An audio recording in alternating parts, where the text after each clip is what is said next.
Right, guys, we are back. It's JE Live. We're doing a split-second game breakdown. I got my guy, as usual, man. I mean, how many times have we done a show together, but in reality, we were just playing video games?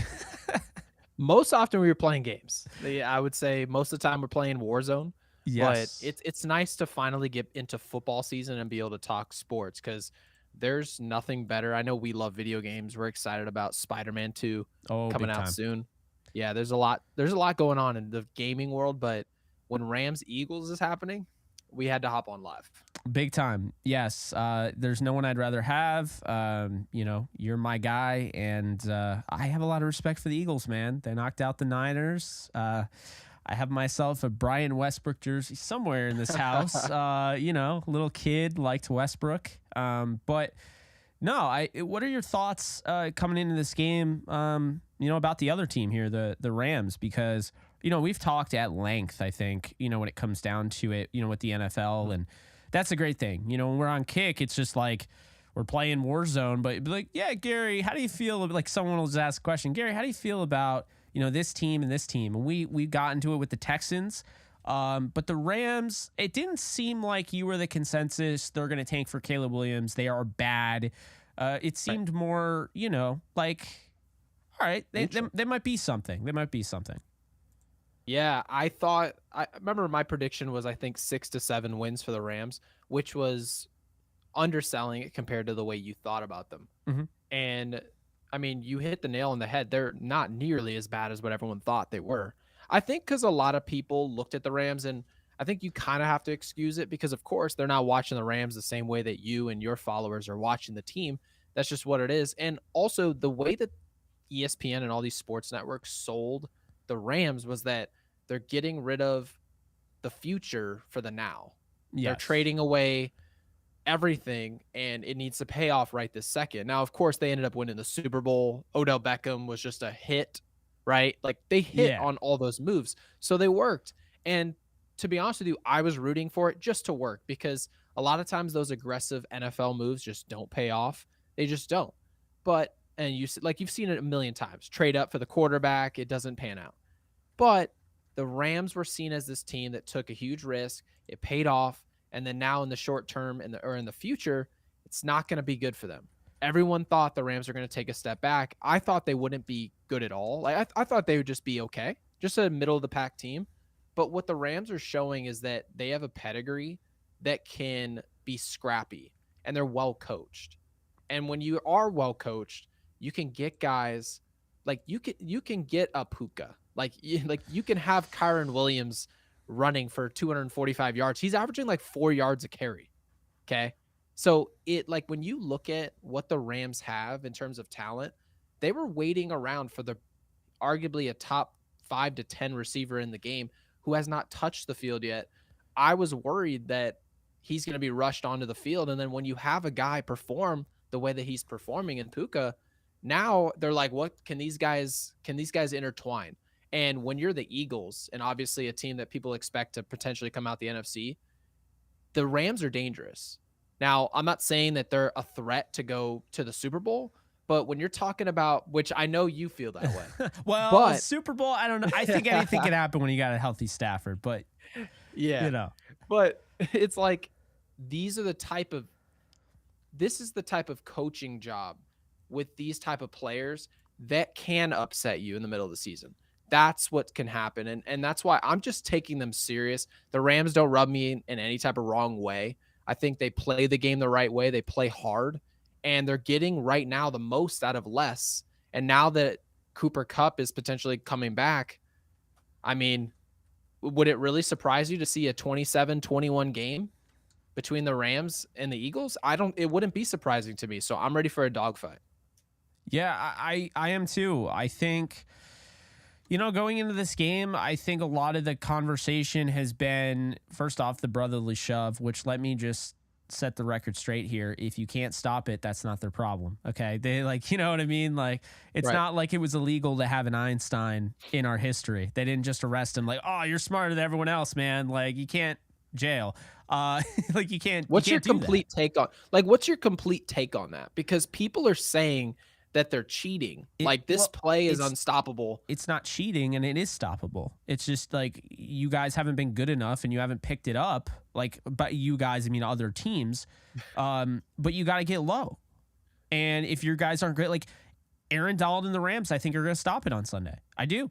I think that. They've And talked that's a good about mentality. it. Yeah. That's a good mentality to have. You know, but at the same time, if they get it, am I going to sit there and be like, oh, no, like I'm not going to sit there and cry like a petulant child on Twitter because, you know, they're running. And the thing that cracks me up, Gary, it's not a football play. I don't know about you. That looks pretty freaking football manliest, you know, to me. Like Looks physical to me. that looks like a physical football play. So I don't know, man. The way I see it is this. Coming into this game, obviously brotherly shove has been talked about a lot. I'm glad we got away from the tush push. Good Lord. That's just terrible. But you know, I think that's just a little piece of it. Jalen Hurts looks healthier than he did week 1. I think, you know, people want to create narratives. Is Jalen Hurts that like 1 year wonder? No. He wasn't healthy. And I'm not going to be, you know, this is why like I have you on and you and I can be objective here. When it comes to Jalen Hurts, he wasn't healthy at the start of the season. It's why they struggled. He had 2 interceptions against the Vikings.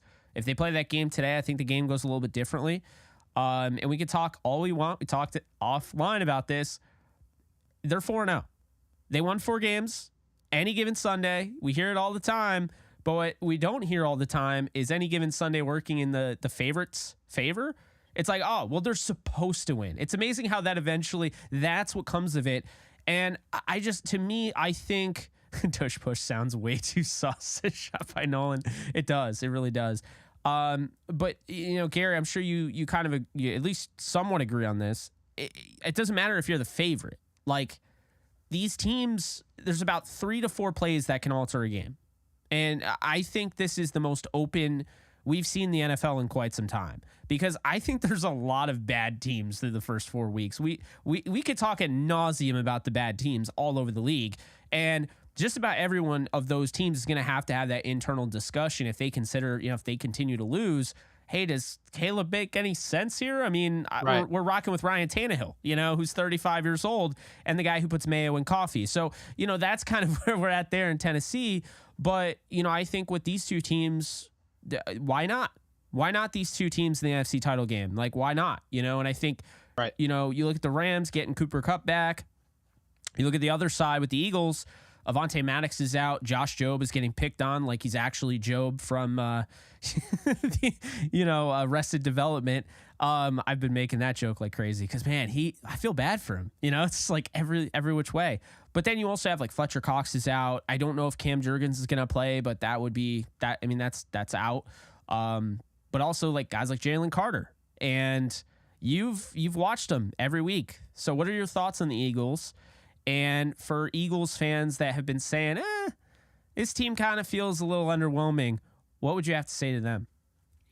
Well, like I told you before we actually went live, I love a football team that's defense is ahead of their offense. Now, I know aesthetically it's easy to watch a team. Like when you're watching your favorite team and you guys go win 48-24, it does feel nice because you guys are putting points up on the board. Everyone's having a good time.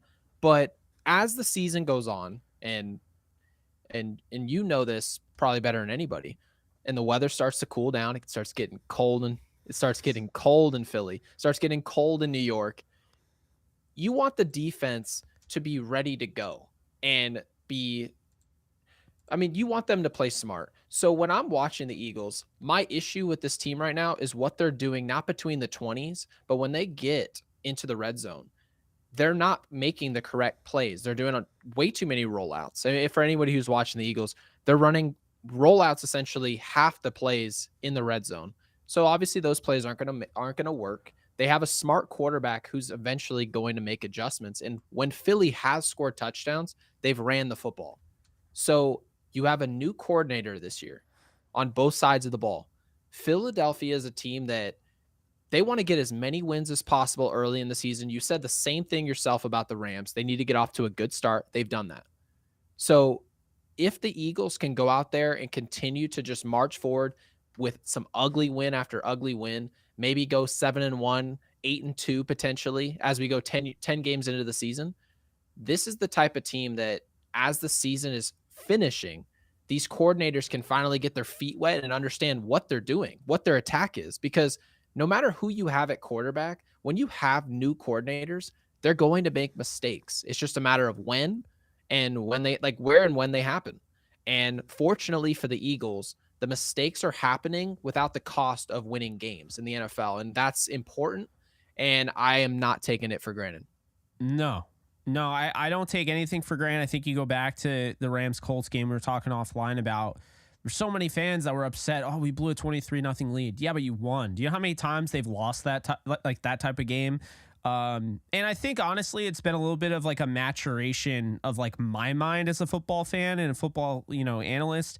I realize what it is now. The NFL is not college. The NFL is not, trick plays and points and trick points. And, it's not SSX where you spin around a bunch of times. You know what I mean? It's not that. It's about getting the job done. Did you win? Did you lose?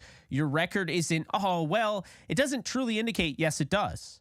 Because at the end of the day, if you played 4 games, you've only won 2 games, that tells me that you're a 500 team. We don't know if you're good. We don't know if you're bad. You're just there, And that's where the Rams are right now, with an important caveat that Cooper Kupp has been out. And they've dealt with some injuries to their offensive line. And in this game, I still don't know who the hell is going to play left tackle, Gary. I don't.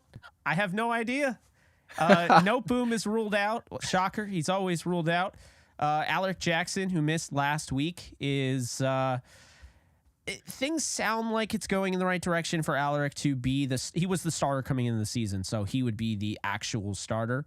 But if not, rookie 5th rounder Warren McClendon, who played right tackle at Georgia, would likely be, the guy. And I like Warren. Okay. He surprised me in preseason, but this is what we're talking about. You gotta get over the hump, and there's always going to be things in the road. And I hear, all these excuses. Oh, this guy's hurt. This guy's hurt. This guy's hurt. That's football. At the end of the year, everyone's banged up. At the end of the year, everyone's hurt. It's survival of the fittest, quite literally. And that's why, in my opinion, like the Super Bowl trophy is the biggest, because there's just so much that happens in just such a short amount of time. And you could say, obviously, I know you're also a baseball guy, and I kind of am, not on your level, obviously.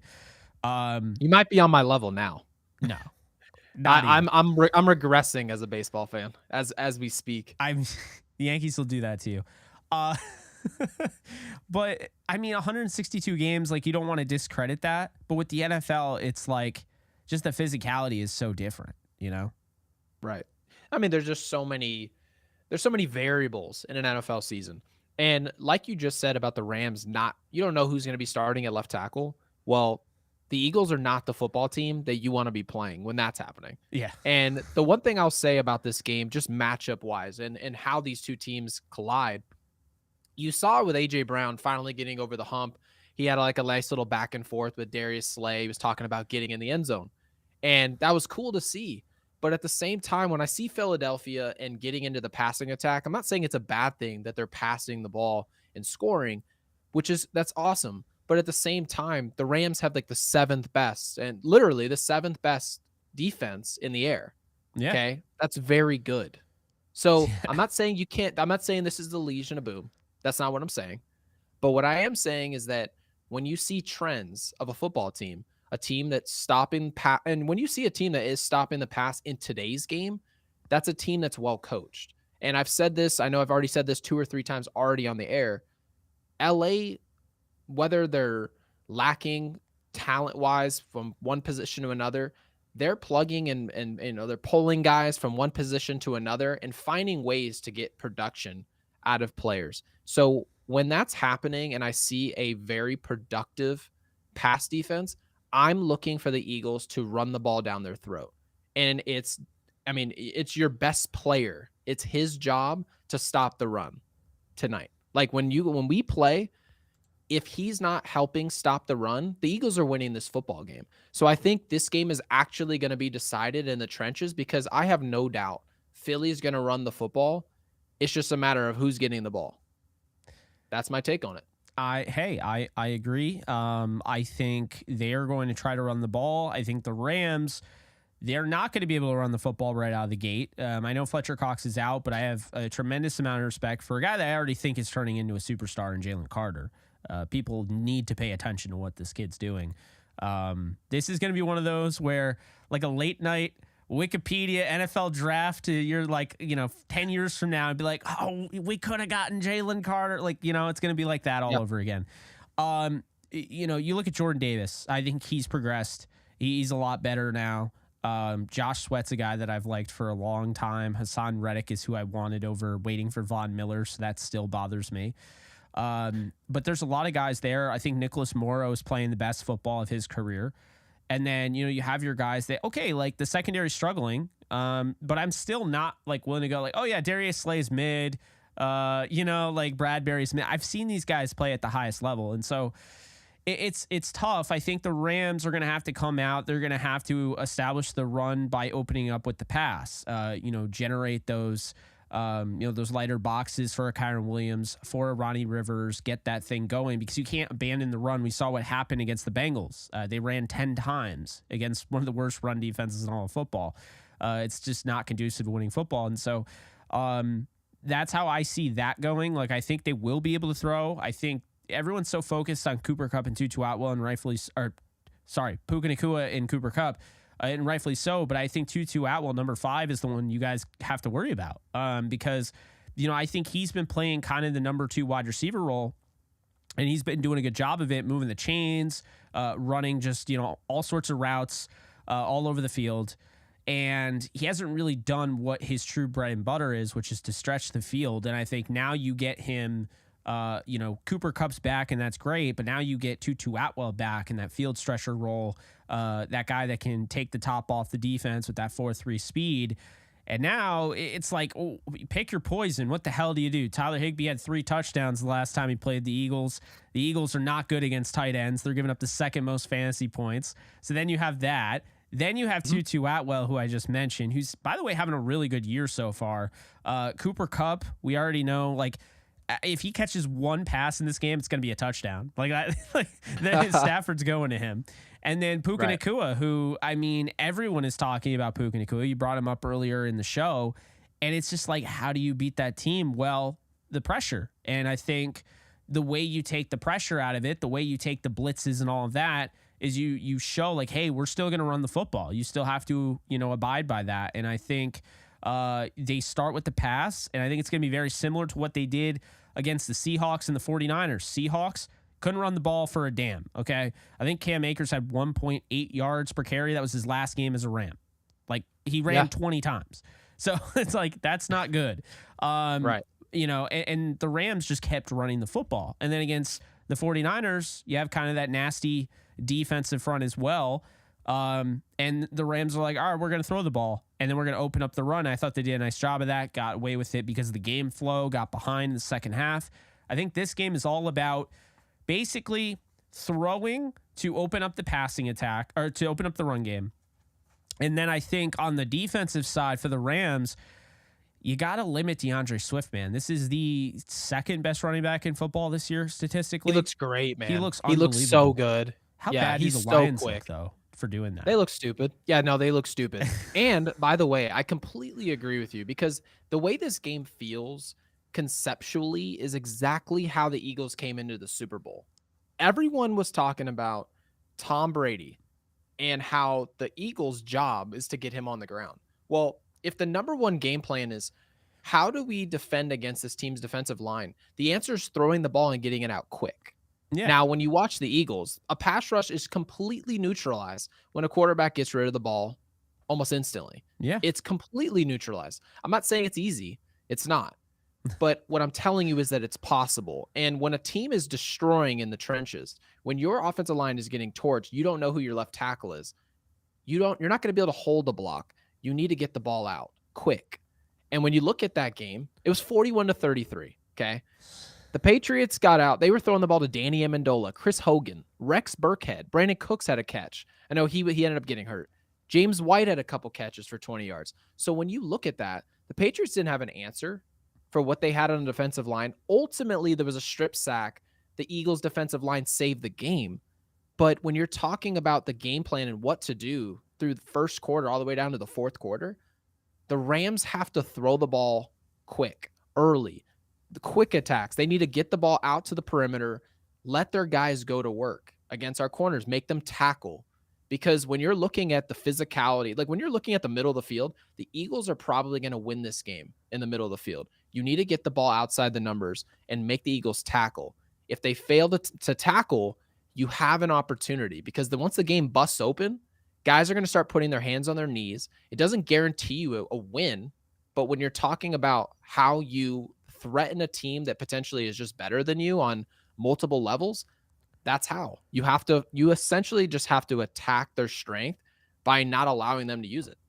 Yeah, absolutely. I think what's important here is that the Eagles have always been a good run team. Okay. And I think while you're still, and this is a big thing here, Sean Desai, Brian Johnson, new offensive defensive coordinators, they're still trying to figure this thing out. Like, it's not a well-oiled machine yet. So this team, week 15, like this is the thing. This is why I think the Rams have more of a shot. They're at home. They've been on a three out of the last 4 games they've been on the road. Okay. The one home game they played was against the Niners. So it's like, welcome. Here you go. Here's the Niners. But, right. And it's not like this is a pushover at all, besides that. I mean, this is pretty much like the Niner game, except without the rivalry. But I think what's important here is that everyone looks at about like attendance and stuff. I live in upstate New York. I could give a rip about the attendance at LA. I'm sorry. It's just how I feel. Like, I love you guys, but if they don't, if the fans don't show out, or if they do and it's just misrepresented, I don't really care, because at the end of the day, it doesn't affect me in New York. You know what I'm saying? Right. And I think that should be the vibe in general. Like, unless you live in LA, I don't think you should really take like that personally. So do people really? They do.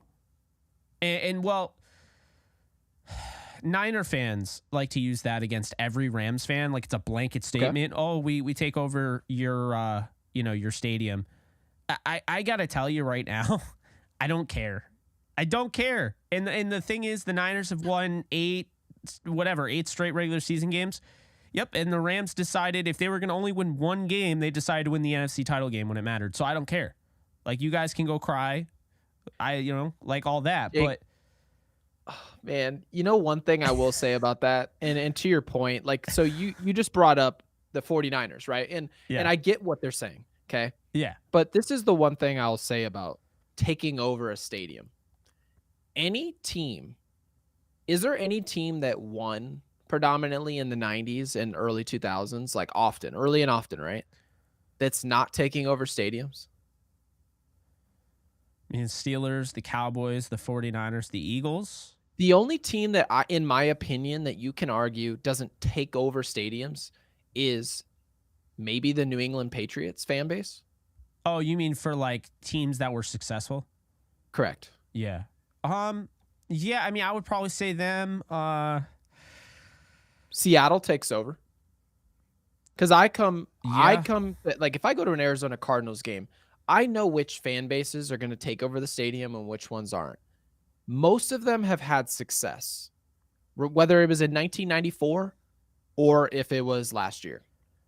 But the teams, like when we're sitting there talking about, and this will happen with the Rams as well. If the Rams won a Super Bowl next year, okay, yeah, and 3 years or 4 years down the road, the Rams are Super Bowl champions again, you really think that in 10 years the Rams aren't acquiring millions of fans? Of course they are. It's Absolutely. natural. It's natural that winning teams, if you bought the Golden State Warriors 15 years ago, you would have been able to buy them for 10% of the price that they cost right now. It's not because people just decided to be Golden State Warriors fans. It's because they won. Yeah. So when I look at that, Rams fans should never take it personal. LA is a busy town. There's so much to do. There's so much going on. And I'm not saying people just care about all these different things more than Rams football. But what I am saying is it's much more difficult to navigate to a Rams game in LA as opposed to even being here in Arizona and going up to Glendale and seeing a game. It takes me 20 minutes to get there. It's no amount of time. There's no traffic. That's most of America. So Rams fans should not care. Don't if people want to play in the mud about your fan base because people maybe don't show up as much as some other fan base that is maybe the Niners or these other teams, that stuff doesn't matter at all. It really doesn't, because guess Yeah. what? Majority of fans never get to go to a game. Exactly. And, I chalk that up for TMZ. That's like TMZ nonsense. I say it every time. Yeah. Say, you know what? You keep your TMZ nonsense away. This is, I talk strictly football. And I mean, those are the same people that are like, beat LA, and they're wearing an LA Dodgers hat. So, like, bro, I don't Right. know what to tell you, And I know people Yeah. in the comments section are cracking up because they know that's how it goes. But yeah, to add to your point, the St. Louis move. I mean, we can't act like 20 years in St. Louis and now most of the St. Louis fans have moved on from them. I mean, their Yeah. fan base had to kind of start over in a sense, Right. while also, yes, you maintain the lifelong Rams fans that did watch, but not everyone did. I know people that gave up on the Rams and still won't go back to the Rams because they're still pissed off at the move. And, that's their prerogative. I mean, being a fan, it's not like you sign your life away. It's not a lifetime contract. I mean, like, I was a Red Wings fan, but I didn't know anything about hockey. I just wanted to have a hockey team. My favorite color was red when I was 4 years old. My dad told me, hurry up, pick a hockey team so we could play NHL 99. That's how I became a Red Wings fan. So now I'm a Devils fan. I like Vegas. Love that. Like, that's the way it is. And, to your point, it's like, man, things change. Like, there's cycles and things. And it's so funny. I'm glad you brought that up because it's like this whole, I don't know what it is. And there's some great Niner fans, the creators that I worked with, like, they're really cool. But man, like, it's some of these trolls, man, I swear to God, like, and you dealt with them too. Cause I mean, you played them in the NFC title game. Now all of a sudden, I mean, you have actual like players, professionals that are making excuses like, well, if Brock Purdy didn't hurt no, man, we're not doing that. We are not doing that. Yeah, no, it's amazing. You don't get any credit. You don't you don't get any credit if the Rams win the Super Bowl. Oh yeah, well, at least our fan base can take over the stadium unlike your fans, right? Every time. And there's always something. Yeah, there's always something. The Eagles, we go beat them and they're talking about Brock Purdy. They weren't talking about Brock Purdy week 4. But suddenly we get there. And we get to that point in the season. Everyone puts in that much work. We watch 18 weeks of football with the bye, go into the playoffs. We go through multiple rounds of football. We see you guys. You guys have one injury, and we're not talking about football anymore. I don't know what we're talking about. Yeah. I have no idea what we're doing here because the reality is if Jalen Carter or if Jalen Hurts gets injured, if Jalen Hurts gets injured, I'm not going to sit around and talk about what woulda, shoulda, coulda happened because really all I'm doing is another team is advancing their season and I'm sitting there asking them to talk about us. We're not involved. We're eliminated. We're home. Our fan base is no longer watching football. I don't understand it. I mean, it's really just trolling. Oh, That's really all it is. And people just feeling uncomfortable because people can see that the Rams aren't this. People can see, in my opinion, that the Rams are here to stay. Unlike what many people probably thought about them. Maybe people thought that whole OBJ run and it would be the honeymoon phase and they take a step back. But what you're finding out is that when other fan bases are talking about Rams fans not being able to show up to their stadium, it's going really well for you guys. I promise you. It's good. It's a good thing you're hearing that. Yeah, no, I agree. And it's funny because both of our teams, Rams and Eagles, it seems like every other year they're in the Super Bowl. And so you're going to get even more 49er fans like upset and everything because it's like, man, you guys haven't won since the VCR. Like, yeah, I'd pipe down over there, And I think the thing that's funny is then it goes, I know this kind of just became a whole, bag on the 49ers segment, but hey, it's worth it and people like it. And this is what happens when you watch a live stream. You never know where we're going to go. And I'll say this, right now, 49er fans, and not all of them, but the ones that bring up, bro, we got 5 rings. Like, all right, and how many of those have you seen? And then they'll be like, And actually it'll be 5-2, or they'll say 5-1 to sound clever because they don't count the St. Louis ring. Like that's the most absurd thing I've ever heard. Yeah, because it wasn't in LA. Okay, whatever. Well, they won an NFL championship in LA. By the way, we should count NFL championships. Why are you counting your Super Bowl rings and not counting NFL championships? So that should be 5-4, right? Because the Rams have 2, one in Cleveland 45 and one in the LA in 51. And so the thing I find funny is I equate it to my fandom for the Yankees. Do you think I go around, Gary? Do you think I go around right now? The Yankees are, you already know where I'm going with this. The Yankees are not in the playoffs, folks, and it's okay. Gary and I are just enjoying life. It's actually stress-free, right? I mean, except for this game.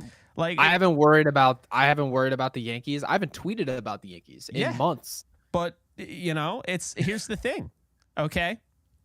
There are still Yankee fans, and I still see people guilty of this on my Twitter feed, that gets so butthurt that they're not in the dance right now. And they're badgering Orioles fans like 27 rings. Bro, don't ever do that. Okay? Don't. There's a reason why I don't have the banner up there. I didn't see all those. I didn't see all the Kansas Jayhawk ones, but I've at least seen 2 championships within the last 12 years. I saw that one. That was the Super Bowl, the Rams Super Bowl, and the Vegas Golden Knights banner because they just won. But no, I'm not going to sit here and say 27 world championships as an argument when I have only been alive since 1995. Okay? And that is the thing that, Gary, I can't stand it. For the love of God, you weren't around for any of those 49er championships. It's a 14-year-old kid with a Brock Purdy him avatar on Twitter. It's the same thing every time. And quite honestly, I'm sick of it. Stop doing it. It's bad. I don't get it. No one that actually has been around me has ever seen me talk about championships. First off, I don't even talk about 98. I don't claim any of the core 4 championships, believe it or not, because I don't remember them.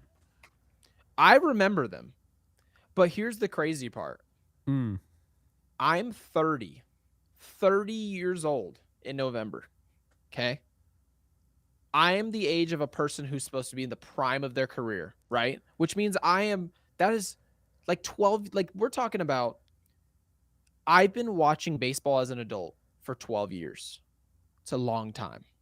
I've been going to games often before I turn 18 years old, right? So we're talking about years of baseball. I've watched one championship of the New York Yankees. One time. They've won once. We're talking about 2009, by the way. This isn't, I think people look at the past and they think about, 2009, it feels like it's 2018. Like when you look at the years and you see 2005, it feels like it was 10 years ago. That's the way that feels. No. We're in 2024.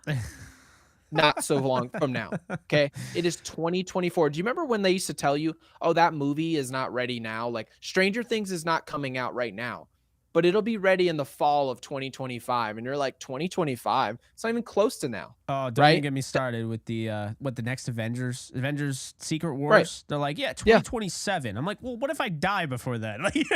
Right.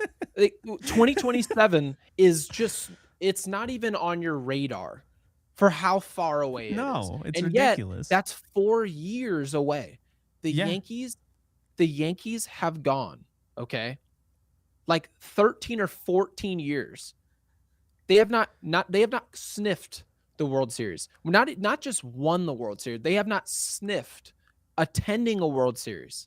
Okay? And the only time that they even got close, they were talking about a cheating scandal. Yep. Yeah. To which, by the way, the New York Yankees were using. Now, this isn't something they were directly using themselves, doing themselves. Major League Baseball admitted they were giving juiced baseballs to the Yankees to play with. They were choosing. It wasn't just a Yankees thing. The teams that they wanted to have juiced baseballs, they were giving those teams the baseballs. Okay. They were using those balls. The Yankees still didn't sniff. They did not sniff the World Series.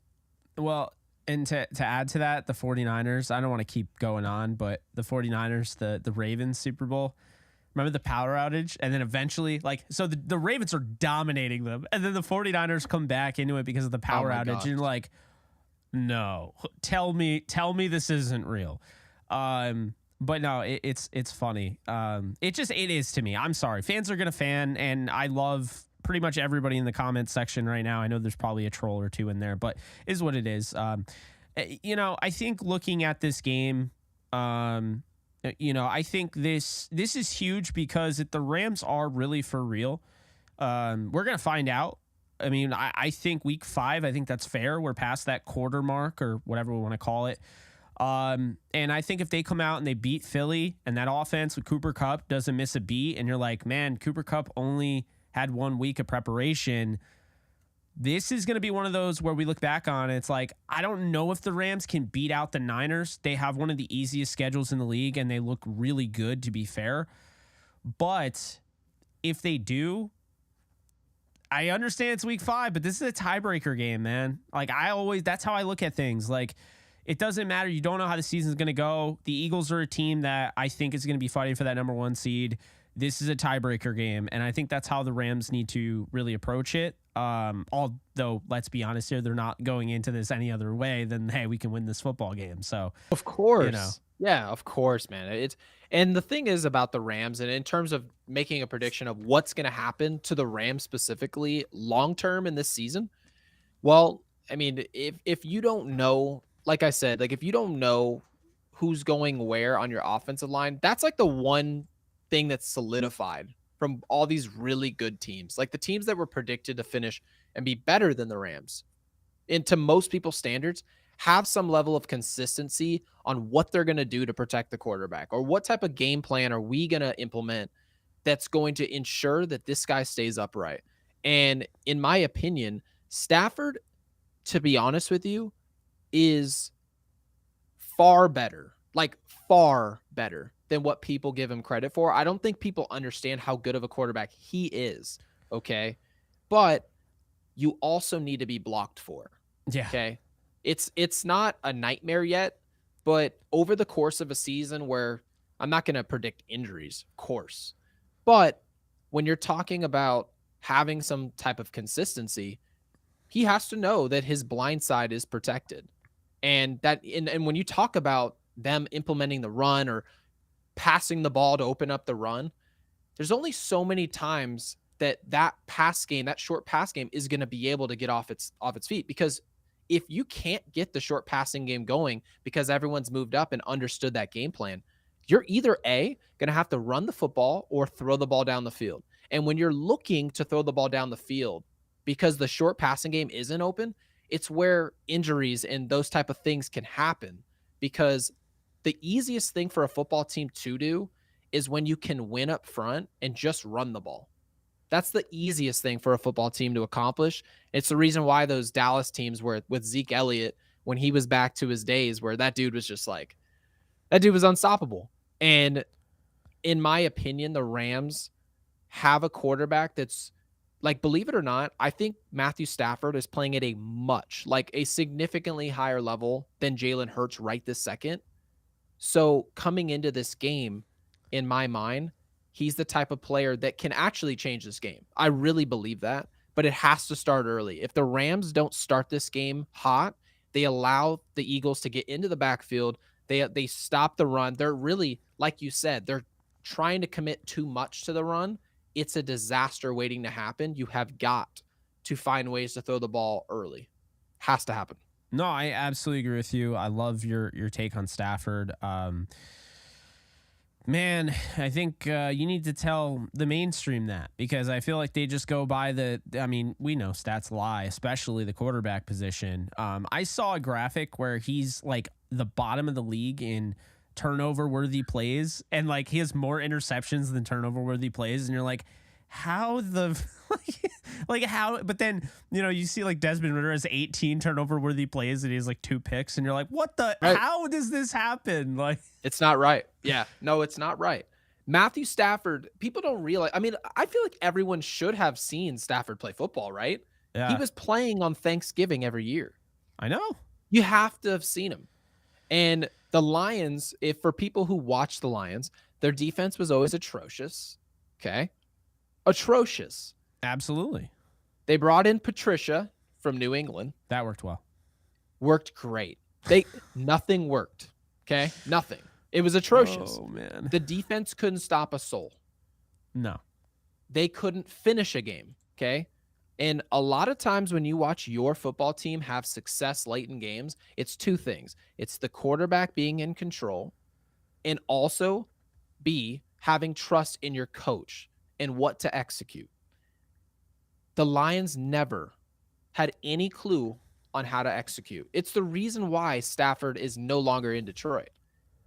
So when he got to LA and you're seeing all these no-look throws, all those are the sexy plays. But when you see all the little things, Rams fans know this, but all the little things that Matthew Stafford does in a football game, just a quick check down that maybe another quarterback gets blindsided in a play. Oh, he doesn't hang that guy out to dry. He throws it away. Just little decisions that he makes on the football field. All those decisions he's been making. He was making those in Detroit. Yeah. So now that he's here in LA and he's got a coach that understands not only what to do in the fourth quarter, because obviously that's super important, but how to manage with less. What happens when a Cooper Kupp goes down? Does shit just hit the fan? Like, are they tanking for Caleb Williams now with Cooper Kupp? Oh, do they just sit him out the rest of the year? That's the mentality. That's the loser's mentality that a lot of people see because they've embraced it with their organization. But when you actually see what the Rams are doing, this is outside of Stafford, okay? This is not including him. What they're doing is playing winning football. And Matthew Stafford has now implemented a winning football player into a winning formula. So when you have less, because it is my opinion, the Eagles are a much better football team, in my opinion, than the Rams coming into this game. But the coaching and the edges that they have, offensive, defensive coordinator, they matter. So do I think the Rams are going to win this game? I don't, because I think the Rams are going to struggle to run the football, and it's going to get Stafford in trouble, okay? But yeah, this is the type of team with this type of mentality that if they do get off to a start that's hot, like if they get off to a hot start, that game that you saw the Eagles beat New England, where it was just ugly, that's the way that this Rams-Eagles game can start to feel for Philly. If there's a hot start to be had, there's no reason at all that the Rams don't feel that they can win this game, in my opinion. No, I absolutely agree with that. I do see a scenario where, Stafford's not able, and this is actually a big thing, stepping up in the pocket. If Jalen Carter's coming right up the gut, how are you going to step up into the pocket, right? Mm-hmm. Now you have a guy who, by the way, he got nicked up a hip pointer last week, played through it. That dude is the NFL's Iron Man. I don't care what anyone says. He is. I'm telling you right now, if you haven't seen it, I think it's DraftSharks.com. Matthew Stafford's injury history is like the Declaration of Independence or whatever document. It's so long. It's ridiculous. And he's barely missed games. That's the thing that makes it ridiculous. So he's fine. Fully, healthy. I mean, I don't know how fully healthy he is, but he played full participant. I'm most concerned if, and I think this should be this part of the segment here. The way I see the Rams losing this game is the idea that you have Matthew Stafford rolling out to his right and his left because the pocket is collapsing up the middle. I don't think that's a winnable game at that point because I think eventually Stafford has to step up, and you can't. There's no pocket to step up in, and then you get behind enough where they take the run game completely out of the equation.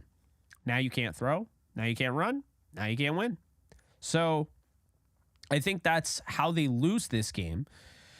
How they win this game is going to be exactly what I said. There's a feel so weird, man. It keeps doing that like thumbs up thing. So bizarre. Anyway, what I just said is that like earlier in the show, I was like, look, they can win this game, against the Eagles. We're going to stop the run. We're going to limit their possessions. Not worry so much about time of possession, but we're going to limit their possessions where, they don't get 10, 11 possessions in this game. They get like 8 or 9, 7 even, get some turnovers. The Rams are the only team in the NFL who have not started an offensive drive in an opponent's territory. That means they're not getting those turnovers, those key turnovers that flip the Good field Lord, and really? change the game. Yes, the only team going into week 5.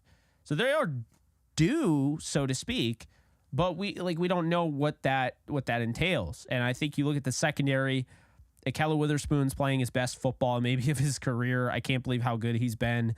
Darion Kendrick, a guy that I wasn't very high on. A lot of people in the Rams community weren't and still aren't. He's playing very well. Then you look at, Ernest Jones, the linebacker. He's doing some great things. The pass rush is kind of iffy, and I think that's where, you have obviously Aaron Donald. He can get through, and that's another thing. Jalen Hurts can't step up. That's fine because Jalen Hurts is the mobile quarterback. Stafford is not. Right.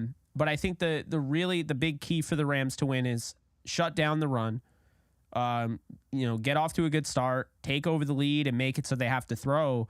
And I know it sounds disrespectful because I love Jalen Hurts, but make Jalen Hurts beat you. And I think that's what the Rams intend to let them let it happen, because it's not like they're going to let Jalen Hurts win, but it's like, man, Jalen, make these throws now. This is in your. He has not looked like the Super Bowl quarterback throughout these 4 games. I think he's getting healthier. I still don't think he looks like that Super Bowl quarterback. So maybe he does tomorrow.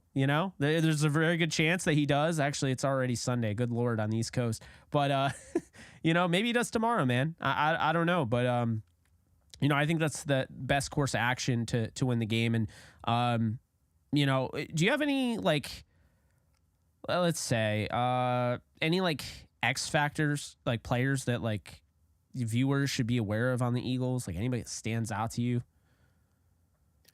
I mean, there's the obvious ones. Yeah. Right? I mean, there's the obvious ones, but like I told you before, Philadelphia's secondary, if there's one thing they can do, it's cover. They can cover. Now, that's obviously a really good trait to have. But when you do watch Philadelphia, there's some teams that tackle well in the secondary. There's some teams that don't. There's some teams that are strong at safety. There's a lot of teams in the football, including the good teams, that don't have a great safety. For example, when you're watching Buffalo play the last few years and you see a huge tackle or people swarming to the ball, who'd you normally see? You usually saw Poyer. You were used to seeing his name. And that's because those type of players, the Palomalus, the Poyers, Ed Reed, those guys start to swarm the football. Okay. The Eagles had the same thing going the last few years with Malcolm Jenkins swarming the football. The Eagles right now, and this is, again, the reason why Budda Baker was such a rumor for them this offseason, and whether or not they can make that pickup. It would have been a great pickup for Philly. But the reason that you heard about those type of moves was because they're weak in tackling in the secondary, which means when you can complete a pass, yards after catch is a major plan of attack for LA this weekend. It should be, at least. If a team can't tackle, you need to make them tackle. I don't have to be a wizard to tell people that. People should understand that it's much easier said than done to complete a pass in the NFL. But the easiest way to do that is to get the ball out early, hit a slant, hit an out, allow your receiver to make a play. If they get tackled, so be it. It's going to happen in the game of football, but it's going to happen a lot less when you play the Philadelphia Eagles. Now, if you try to beat the Eagles in the middle of the field, where they just spent a first-round draft pick on a player that they had no business, frankly, getting, you're going to lose. That's not a winning formula. They've built their team to win in the trenches, take the game out the trenches, and then you can come back to it. Because by the time you've gone outside the numbers, you've made Darius Slay tackle. You made Bradbury tackle. Once you've done that, I saw it in the Super Bowl. It's the reason I brought it up earlier. Guys start to get tired. Once they're tired, or once they're no longer expecting you to run the football on first and second down, that's when you start to run the ball. Now, again, I know it's easy to say they're expecting you to run, so pass it. They're expecting you to pass, so run it. Okay? It's much easier said than done. But in this case, there's a simple case of they have a strength, they have a weakness, and we should do the best we can to attack that weakness. Bill Belichick's done it for how many years has he been in the NFL? He's been attacking teams' weaknesses. He's forced teams to succeed on Sunday at their weakness, and it's worked. So if he's doing it, why wouldn't the Rams, who in my opinion are now a winning organization, I expect them to have the game plan of attacking the Eagles' weaknesses. And I would stay away from Jalen Carter. You have no business near him. I understand that people are starting to clench their teeth. They're sucking their teeth and saying he's only got a sack and a half. He's not what we expect him to be. Oh, I'm not. If you watch him on tape, ladies and gentlemen, he's winning every play. Every play. Every play he wins. He snaps the football. He snaps the ball, and he's being double teamed as a rookie. He's being single covered. He bull rushes a guy. He's too strong. They send a double team. He's in the backfield. The entire side of the field is blown up. They throw the ball to the opposite field. There's a tackle. All types of ways he's not getting numbers that people just frankly who don't watch a ton of football just aren't seeing. But I do expect that, especially the people who are listening to your show, Jake, who are hardcore and understanding of the ins and outs of football. If you actually just take a break from the results of the game and just take a gander at what 98 is doing on the football field, it is destruction. Stay away from the middle of the field the best you can. Get the ball outside the numbers. You've got 2 weapons. Major. Use them. They're fresh. They're ready to go. They're rejuvenated. And I'm not rooting for it to happen, obviously, as an Eagles fan, but you got to go get it. You have to get out to an early start, score some touchdowns early. Eagles are struggling to get the ball in the end zone.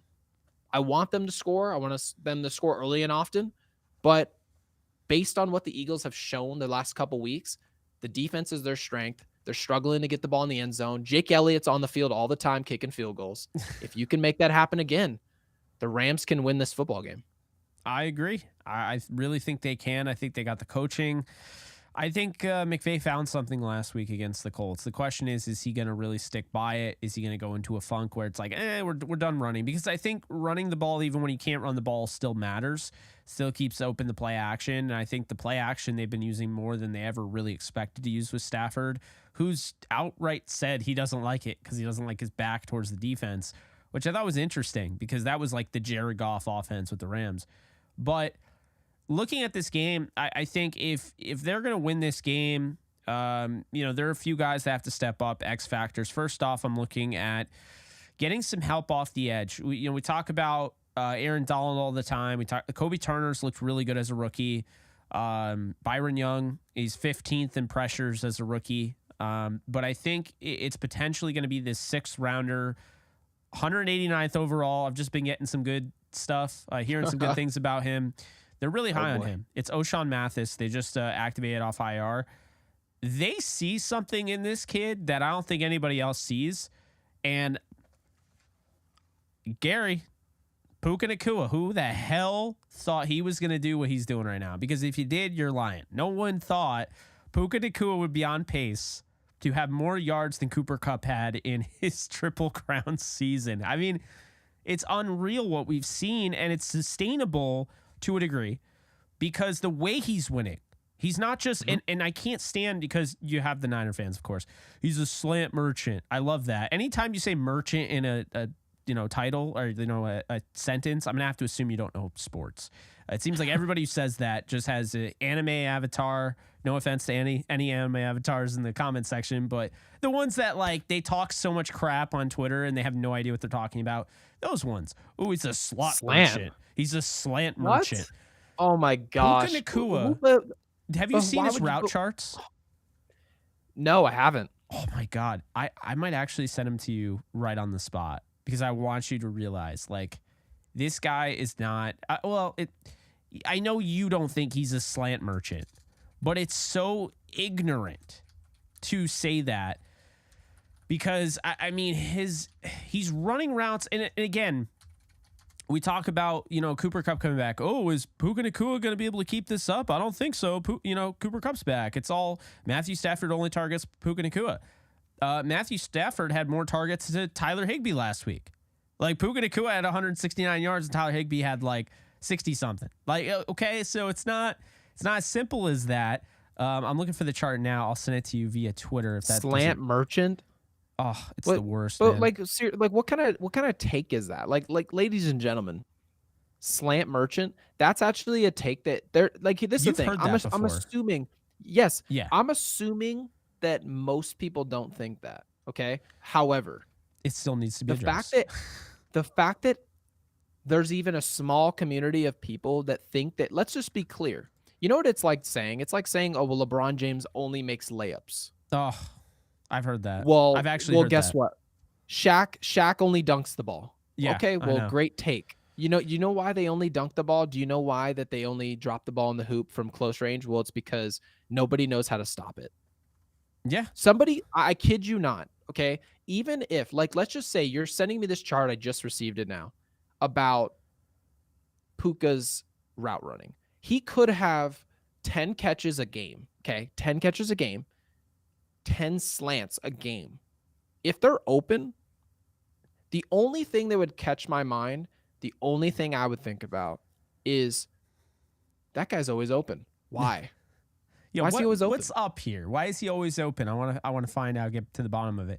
So then I would say, yeah. I would look at him and say, okay, so why is that happening? And then obviously I'd watch the film, and I don't expect a lot of people to watch film, but you do see the replays in NFL. When a touchdown pass is caught or when a big play is happening, you see the replay and you say, oh, that guy got open for this reason. He's open for a reason. He's talented. So I don't care if he's running slants, hooks, flies, outs, zigs. They were saying the same garbage about Wes Welker, Danny Woodhead. They called them shifty white guys and acted like what they're doing is not important. And I can always tell people with certainty, the players that you always see catching the ball are getting open because they're doing something that other people are not doing. Absolutely. It's not because they're running slants. It's actually impressive what they're doing. And he has to be given credit, because if you don't give him credit, I mean, frankly, the guys in the middle of the field are the people who determine who wins Super Bowls and who doesn't. Yeah. Those are the guys who get open, and the Rams should be thrilled. I'm about to look at this chart right now because I'm very interested to see the slant what merchant. this is about. Yeah. The slant merchant. Yeah. You're going to see it and you'll be like, you might want to fist fight somebody after you see this. It's ridiculous. Like, actually, man, a bunch of routes I've never even heard of, by the way, that I'm looking at. Yeah, dude, like, what the hell is he running? Bro, like, I don't know. I don't know what these are. It's all over the... Oh, he only throws to one side of the field. Yep. Okay. I don't even know, man. Like, I feel like I'm getting dumber with these comments lately. I mean, look at week 1. That dude... This is really cool. Yeah, I know. I love the route charts, man. Hold on a second. Hold. Stop the show. He had 15 catches. This is what I'm talking about.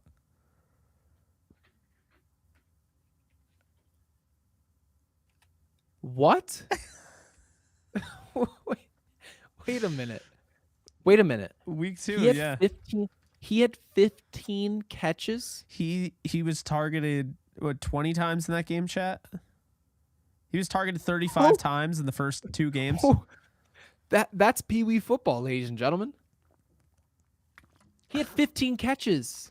That's Robert Woods at USC level. I mean, people were saying he's cover him. Robert Woods light, Cooper Kupp light. I mean, he's better than Cooper Kupp was when he came into the NFL. I mean, he's better than just about any rookie receiver we've ever seen. He had 25 catches in 2 weeks. See, now this is Gary. Send this man to Canton. This is Gary realizing, oh no, I have to see that with Cooper Kupp. And now you start to see the vision here. Now you gave the Rams a ton of credit. I had another guest on that had them getting blown out. It was like 42 to 13 on the Believe in Rams show. Simone Stanley. She was great. Oh, really? But yeah, she thought they were going to get absolutely trounced. And I just don't see a world where a guy who's consistently running routes like that, who, by the way, is nowhere near as good of a route runner as he's going to be in 3, 4, or 5 years, which should scare the living hell out of everyone, honestly.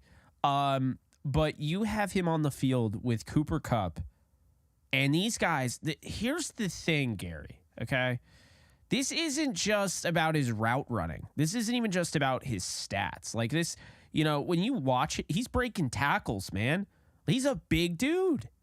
Like, I mean, it's so impressive what he's able to do. And I mean, they won the game because of him. Like, he broke 2 tackles to fly into the end zone and win the game. He's breaking tackles. He's making guys miss in space. Cooper Kupp already does that. Jake, he's averaging basically 10 yards. He's averaging 10 catches a game. That's what I'm saying. And anyone who said he'd be this good is absolutely lying. No, I don't think there's no way. I think maybe outside of people saying, "Oh, I thought he would be good when I watched him," maybe like some type of blanket statement that no one can rebuttal. Really, nobody thought this. And I'm not saying Sean McVay did not think this. No, of course not. He's even said he knew he'd be good. He didn't see this. And I think that's the best way to put it is if you believed in him, which I liked him, by the way, at BYU, because I was watching Jaron Hall tape, and I never finished my eval on Puka, which to this day, Gary, that is the biggest slap in the face after you've watched 250-plus guys and you didn't get the freaking, But anyway, I didn't finish my eval, but I really liked him. Number 12 all over the field at BYU, being used kind of like Deebo Samuel. And to be honest with you, I already think he's better than Deebo Samuel because Deebo Samuel isn't a good receiver.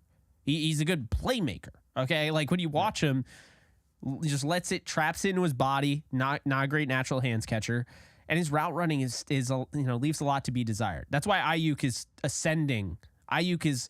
where did Ayuk come? Ayuk's been doing this, man. Ayuk's been running great routes, and everyone's been focused on Samuel because he's getting all the stats. But no, when you watch Puka Nacua, it's like this guy is a 3-year player, a 4-year player. I mean, he doesn't feel like a rookie at all. And that's the thing is I still don't understand that thumbs up. That is so annoying. But anyway. But like that is unbelievable. Yeah. Like just looking at what he's doing, and obviously what's been established here about looking at this. Like, so we can establish he's not just running slants. But what is important is that you see the volume. Okay? Oh, absolutely. The Rams are not just saying, "Hey, this guy's good." The Rams are saying, "We'll force feed this guy." Okay? And when Cooper Kupp is back, obviously they're going to say, okay, you go to one side of the field, you go to another, and this way you can't overload to one side of the field. Okay, well, the Eagles are going to have to find ways where you can't allow a possession receiver, because that to me is what you've established. This is a possession, a super Wes Welker, where he's always involved in the game. And that's what I've taken away, is that Cooper Kupp, in my opinion, shouldn't show up and just suddenly go back to being the Cooper Kupp that they had before. In my opinion, when you see a player playing at this level, you have to go to what now his strength is. And these are the type of guys who change the game. I would continue to go to Puka. Like this is the type of player where like if I'm the Eagles, I'm penciling Puka and saying we need to stop this guy. I know Cooper Kupp is on the opposite side of the field, but he's just coming back. That guy over there on the other side of the field, we need to stop him. Whoever that guy is, who this guy is, he had 15 catches week 2. I don't care who you are or who you played. You could play the Chicago Bears every week of the season.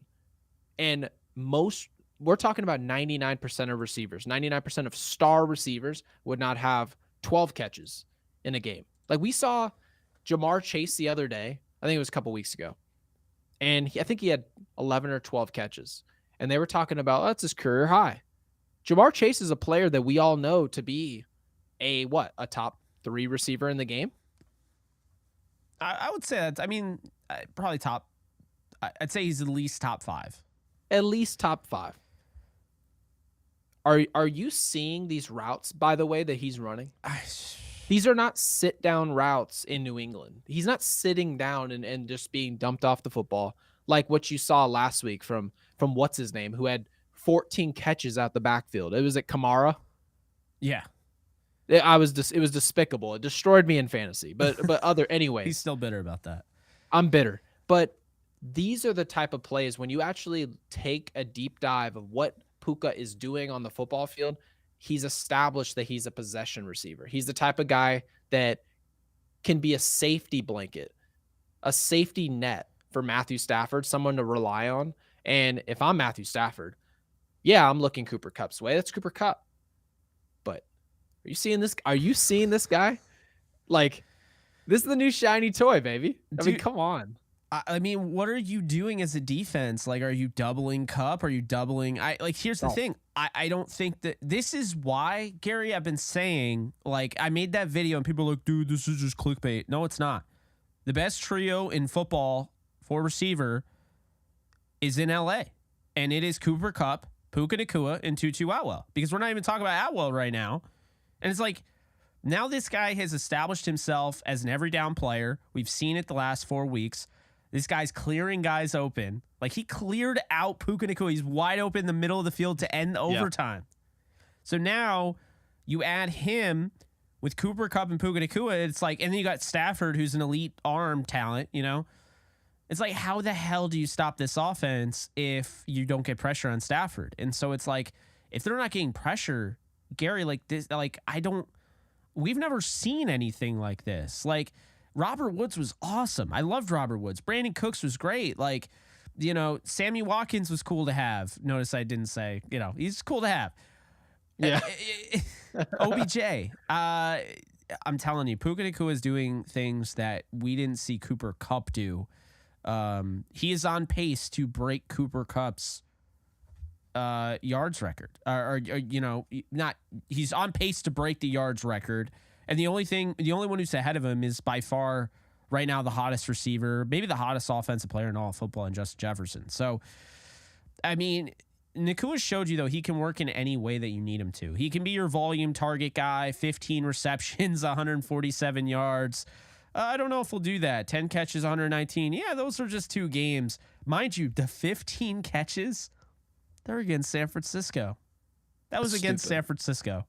Which, by the way, I don't think that Philadelphia is going to double team Puka. I think that would be a bad decision. I agree. In my opinion, what you should do is you need to make sure that guys are over the top. No one's beat deep, okay?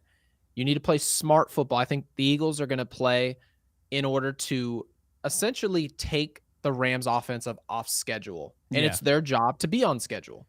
Now, you can't put everybody out on the perimeter and then your strength, which is your defensive line, you've got less guys on the defensive line. What? Because Puka did something in week 2? No. You have to put yourself in a position to succeed. The Philadelphia Eagles are going to go out to the football field and say, okay, you completed a 10-yard pass here. You completed a 15-yard pass there. That's good. That's great. It's what you were trying to do. But now you try to run the football on first down. Well, now you have a 2nd and 11. So now the game plan starts to shift in the Eagles' favor. So taking 2 defenders and putting it on Puka and then having Cooper Kupp that's what I'm in saying. single coverage across sense. the field, there's no reason to set yourself up there. Yeah. You might as well just play them straight up and win at the point of attack. If the Eagles can do that, you can't overanalyze this whole Puka and this whole Atwell situation and what we do with this guy. Just play straight up and then wait until the Rams, because I've read multiple articles from Rams reporters about what they need to do to win this game. And most of them, guys, is they need to play a mistake-free game. Yeah. If that's true, the best way to get a team to make a mistake is to play straight-up coverage and just wait for them to make a mistake in the red zone. And that's when you don't need double teams. When you get in the red zone and teams have to get creative to get open, a lot of those quick hitting passes don't necessarily work anymore. You're going to have to run the football. You're going to have to throw into tight coverage. And that's when the Eagles are trying to capitalize. That's when the sacks happen. So if the Eagles just stay home and allow these guys just to get open, they're going to get their catches. They're great players. You let them do that, do all the fancy stuff. I think the Eagles can muck up this game and win the game. It's going to be close. I think. What was your prediction on this game? I think I had. Wow, what did I have? I think 27-21 Eagles. I had 27-24 Rams. Okay, so very close. And I haven't heard your score. So, yeah, so that's very close. It's going to be it's a game I expect the Eagles to get out to a lead early, but I do expect the Rams to throw the ball with some level of success in getting the ball in the end zone. I think Atwell scores a touchdown. I think that happens. So, this football team is I'm not going to say I'm worried because the NFC East is just poo. But it's not good. So, I'm not worried. But for the Rams' perspective, they want to win this game. They're hungry. Yeah, and just starting a 3-game homestand, like, you got this, you got the Cardinals, you got the Steelers. I mean, you beat the Eagles now, and we start talking about, I know next year, Les Snead mentioned, you got $60+ million in cap space. You're going to maybe go out and sign guys, trade for guys. If I'm the Rams, man, I'm gearing up for a run because you can go out and trade for, I mean, I don't know if he'll be available, but you could go out and get Chase Young or Josh Uche or Rashawn Gary or somebody like that. And their expiring deal, you can bring them back. And I think that's kind of what I've heard is that the Rams would go that route, I think, in all likelihood, if they wanted to upgrade their edge spot. I said, of course, yesterday on Twitter when Randy Gregory went to the 49ers, that was the most that it was so typical, Gary. I don't know if you realize how ridiculous and how obvious that was, but man, like there's so many people there was a joke. There was like 5 Rams creators, including myself, all said, of course, or like, oh yeah, that makes sense. Like you knew it because every single time that there's a player that comes up like, oh, that could be interesting for the Rams, the 49ers are out to try to match their F them picks mentality. But yeah, I mean, this game's so huge because it basically, if they beat the Eagles, they're 3-2 with Arizona coming up. Arizona, it should be. I mean, Arizona's played tough, but that second half, they are the worst second half team I think I've ever seen. They just, I don't know how they blew that game against the Giants. Them and the Bears, the Bears and the Arizona are just, they are atrocious. I think statistically they're both like 1 and 2, like the worst. But how are you that bad in the second half? I mean, the Rams aren't great in the second half either, to be fair. No, well, that Colts game didn't help. No. But I think the important thing here is that the Rams get this win, 3-2. Arizona, you don't look ahead, obviously. You got to be, somewhat respectful to, an NFL team getting ready each Sunday. But, potentially 4-2 against Arizona, potentially 5-2 against the Steelers team that has the worst offensive coordinator in football, maybe, in Matt Canada. I mean, you have people literally making cameos and having, like, people say, like, screw Matt Canada, go, I mean, I've seen multiple already. But, I think the important thing here is to at least, it's going to be a tough game. To me, there's no moral victory, I think, in this one, though. I think the Rams need to get the job done. You could argue it's a moral victory. Okay, they showed they're ahead of schedule week 2. You can't keep having that. And so I think this is a game that the Rams do have to win. It doesn't end their season if they don't. But 2-3, you can get back to 4-3 pretty quickly with those, Arizona and Steeler games back to back. But man, if they start off their homestand with a win, they become a very dangerous football team. And we don't know how the 49er game is going to go in Dallas. Keep in mind, the Rams have another date with the 49ers, depending on how the season goes, week 18. So they can kind of flip the script a little bit if they stick around. And the 49ers, while they have an easier schedule, they still have a first-place schedule. So they're still going to see...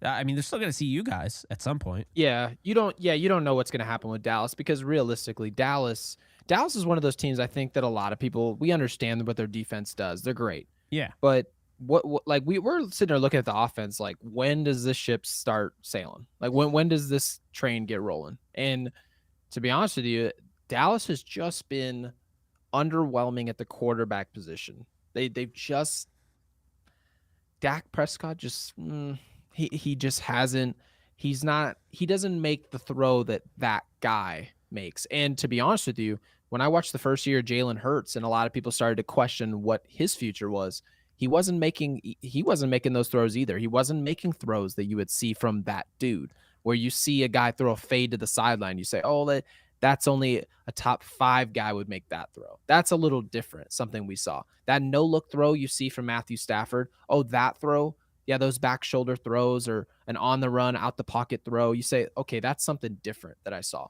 But then the year 2, when you start seeing Jalen Hurts and what he was doing, and you say, oh, okay, now he's here. Okay. We don't see that from Dak Prescott. So, yeah, when you see San Francisco go play Dallas, I'm expecting San Francisco to win those football games. I just do. I think the Rams in general are just a better team, in large part because they can score. Yeah, I don't see Dallas consistently outside of Pollard. I don't really see any consistency out of their lineup. So, I maybe they can prove me wrong. They can always do that. But and there's been teams who have proved me wrong. I thought Pittsburgh would be much better than what they are. Oh, you Pittsburgh and I has both. been bad. I mean, they've been bad. And like you said at the beginning of the show, there's been so many bad teams in the NFL. There's some really good ones, but there are bad ones. And there are even teams like, to me, Pittsburgh's record is better than what they are. They're bad. They're not good. And I have Pittsburgh's defense in fantasy. It's not good. They're giving up points, which is supposed to be the strength of their team. They're not stopping anyone. So there are a lot of teams. And when you're talking about the Rams, because I agree with you, this is not a moral victory. We hung tough with Philadelphia. The Rams are looking to improve their record. Yeah. If they win this game, you're talking about teams that aren't necessarily as great as people thought they would be. And if that's the case, every win you have in the National Football League, especially when that's the case, is that much more important. You want to make sure that you're in the postseason. And if you're in the playoffs, where in a league where we say there's not many great teams, means you have a chance. The Rams want a chance. In a year, people thought they were tanking for Caleb Williams, or people thought that potentially could be on the table. To be competitive, not just competitive, but actually have a chance to punch a ticket. And you have, do you say $60 million to spend this offseason? Yeah, 60 plus. It's a great situation. It's a good situation. It's almost like we were lied to about the Rams. Like they're going to go in this dark age and everything's bad. I don't want to speak too openly about that because I feel like, they are a Matthew Stafford injury away from everything blowing up. Because I'll tell you right now, Brett Rippon isn't winning anything. Stetson Bennett isn't with the team right now for undisclosed reasons.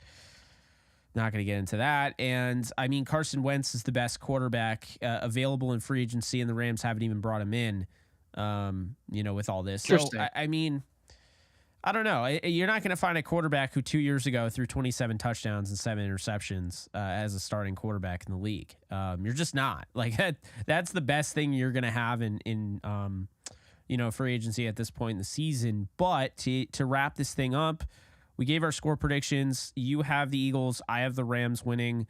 So I have Underdog up here. They are a sponsor of the channel. You guys can use promo code OTE and get $100 bonus match on your first deposit, up to $100. I'm gonna throw some stuff at Gary. All right, let's have some fun here because Gary doesn't see any of this. So, all right, Jalen Hurts, higher or lower 239.5 passing yards? Oh, way lower. Way lower. Way lower. He won't even throw for 200. That's my opinion. Okay. Because I think the Eagles have learned about themselves as their strength is their offensive line. They already knew this, but I think they kind of lost sight of that. And you saw last week, the Eagles got back to it. They just started running the ball. What are we going to do on 3rd and 6? They're like, run it. It's not a situation that you would ever run the football. They just ran it anyway.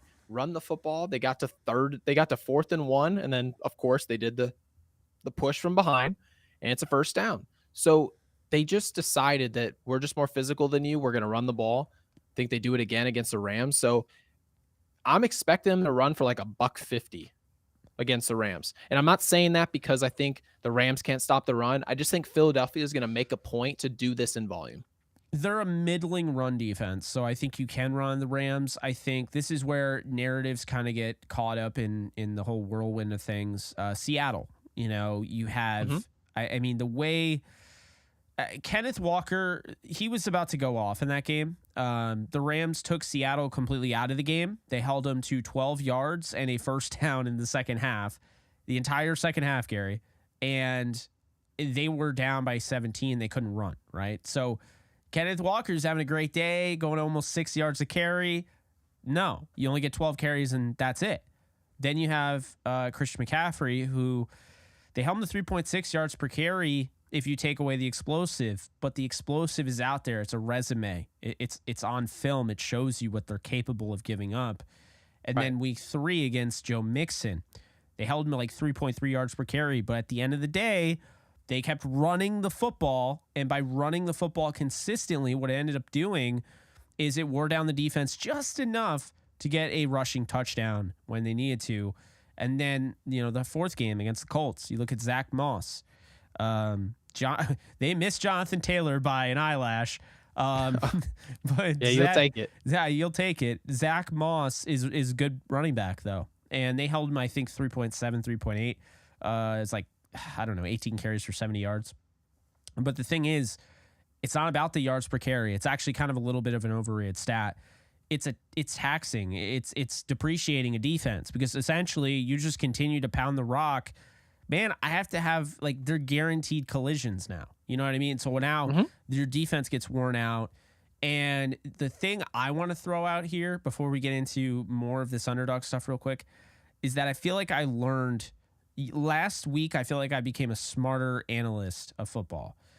So hear me out when I say this. And you might have thought this, and this might seem common sense, but for me, it just kind of came to me, and I was like, oh, I didn't think about it like that.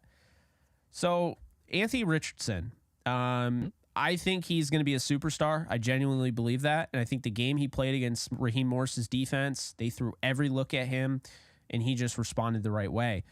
They had the ball for 24 minutes in that game, Gary. 24. And they made it an overtime game. So here's ready for my theory here. And I think I'm ready. This is simple, maybe, but you're going to maybe be mind blown. I don't know.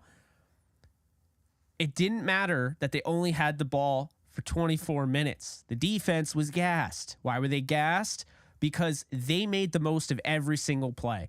That read option, which, by the way, Jalen Hurts can do, it's going to tire a defense out.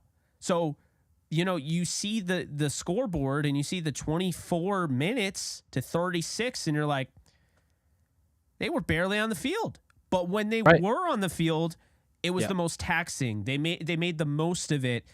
And I think that's really kind of the future of this league is we're going to see more mobile quarterbacks that can just, rack up the game clock, essentially, rack up the play clock. And like, man, I'm going to make this play take 15, 20 seconds and just exhaust your defense. If I'm only on the field for 24 minutes, you are going to feel every single 24 of those minutes.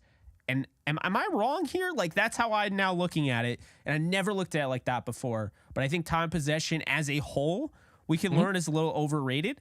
I think it depends on who's out there. What kind of plays are you going up against? Because a read option, you got, your edge defenders trying to run sideline to sideline every time to stop Anthony Richardson. And he's just like, whoop. And then, he gets the first down. Mentally, that sucks. Physically, you're worn down. Do you think I'm on the right track here? Yeah, and especially it depending on what team you're playing. Because I think personnel-wise, of who's on the other side, if they're telling you that the best part about this team is their front seven, well, having those guys on the field more is not helping them. No. Obviously. That's the whole point of having a good defense. So you don't have to be out there very long.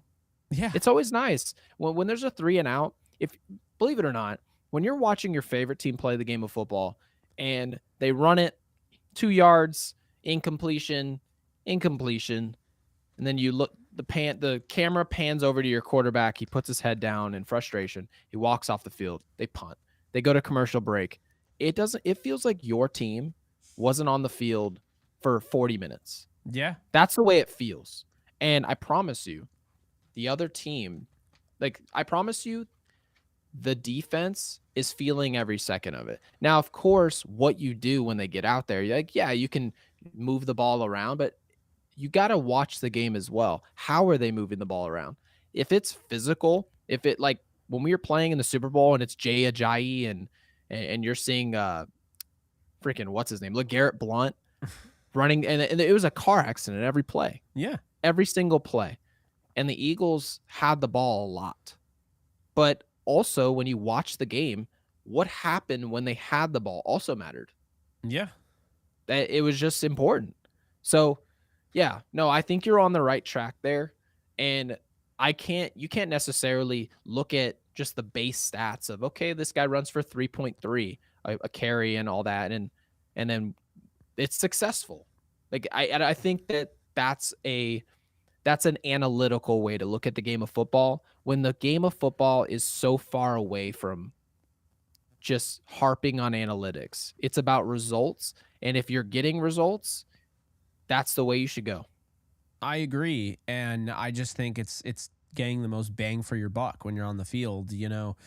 I mean, even Stafford, like, you know, he's got some sneaky pocket mobility where, you know, he can escape a guy and now all of a sudden that's how long these guys have to cover. So it's not just the guys chasing after the quarterback, but now it's like, man, I'm out there covering forever. You know, it's like, Yeah, it's really going to wear down a defense. And I think, it's why you have these analytics. It's why I'm not anti-analytics, as you know. I think analytics are a good tool. I don't think once you get rid of your entire archetype is analytics based, and you get rid of like the feel and the heart of football, and it's just all analytics and no feel, and you're like, well, I put in my computer that Chase Claypool is really fast.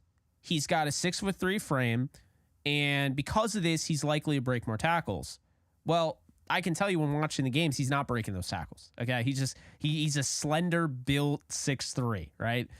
And it's like the same thing, like, oh, this linebacker, man, like really good. Like he's just killed the measurables. Yeah. But when it comes to actual like read and react, he's not instinctive. Like the instincts aren't there. He's going to be a tick behind, and a tick behind the NFL can be, you know, the difference between a stop behind the line of scrimmage and a touchdown. So that's why the game film, obviously, like if you were actually watching the film from like Puka at BYU and like paying attention to what he's doing, you would have noticed, like, right, like you would have said, oh, okay, well, now I can see why that would transfer over here to the NFL. Yeah. But then when you see Puka at the combine, you maybe don't run the fastest 40. You maybe don't run the cones. You're not running around cones faster than another player. Maybe you don't jump as high. Maybe your broad jump isn't as high. Same thing with Tom Brady. Same thing with a million other players that have been in the NFL draft. Those things are nice when you look at Anthony. Like if you look at Anthony Richardson, you say, okay, that helped us understand what he could be. It's helpful. The analytics are helpful. But for some guys, they're not. Sometimes it's just a waste of your time. You don't actually just because a guy could jump higher, he can run a slant faster, he can run a fly. Just because you can run a fly doesn't mean you're the next Randy Moss. Yeah. A lot of it is intangible. And when you look at what makes a guy open running a slant, if it was just a matter of running slants, I promise you, it would be a slant off, guys. It's all it would be. People would be running slants. Yeah, it would be the mid off, but they don't, because there's an intangible that analytics cannot replace. And that's why I always say I'll use analytics. I'll continue to use it.